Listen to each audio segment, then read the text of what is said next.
All right, Natasha, thank you for the report. Boris? Let's discuss with Democratic Congressman Jason Crow of Colorado. He's a member of the Armed Services and Intelligence Committees. Congressman, thanks so much for sharing part of your afternoon with us. I want to start with something that Special Envoy Steve Witkoff said during today's cabinet meeting. He said that there were strong signs pointing to Tehran being convinced that they're at an inflection point in which a deal with the United States is their best option. Given what we know about the Iranian leadership, do you believe Steve Witkoff? I would love to see or hear what Steve Witkoff is referencing, because I sit on the Intelligence Committee, I sit on the Armed Services Committee.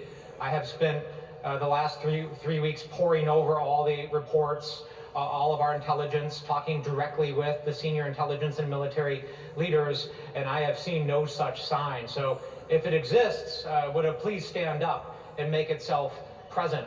Because right now, what I am seeing is an Iran that's dug in, a new supreme leader who's more extreme and hardline than the old extreme leader, large stockpiles of drones and missiles still available, and an Iran that seems determined to make sure that they hold on to Kharg Island and the Straits of Hormuz, while the United States is surging forces into the region with, I believe, without adequate plans and force protection measures in place. So from my perspective, as a former Army Ranger, now a member of Congress with oversight of this stuff, this seems to be getting riskier, not less risky.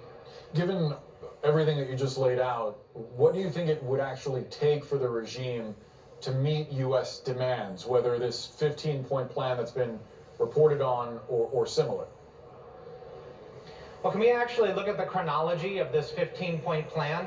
I actually looked at that plan, and almost all of it was stuff that Barack Obama achieved via the JCPOA over a decade ago, right? So we had a plan, we had IAEA monitoring, we had limits on ballistic missiles, we had civil nuclear cooperation, we had other guardrails put in place. Donald Trump comes in his first administration, tears it up, destroys it, then spends a bunch of time saber rattling. Now we're at war with Iran, spending $2 billion a day, $400 million a day in increased energy prices for Americans, service members dead, hundreds wounded, more surging into the region. And Donald Trump wants to say, hey, we want this peace plan that goes back to what Barack Obama actually achieved over a decade ago. So this is pretty wild to me. The argument from the administration is that Iran had violated the spirit of the JCPOA through funding terror groups, through belligerence against U.S. allies in the region.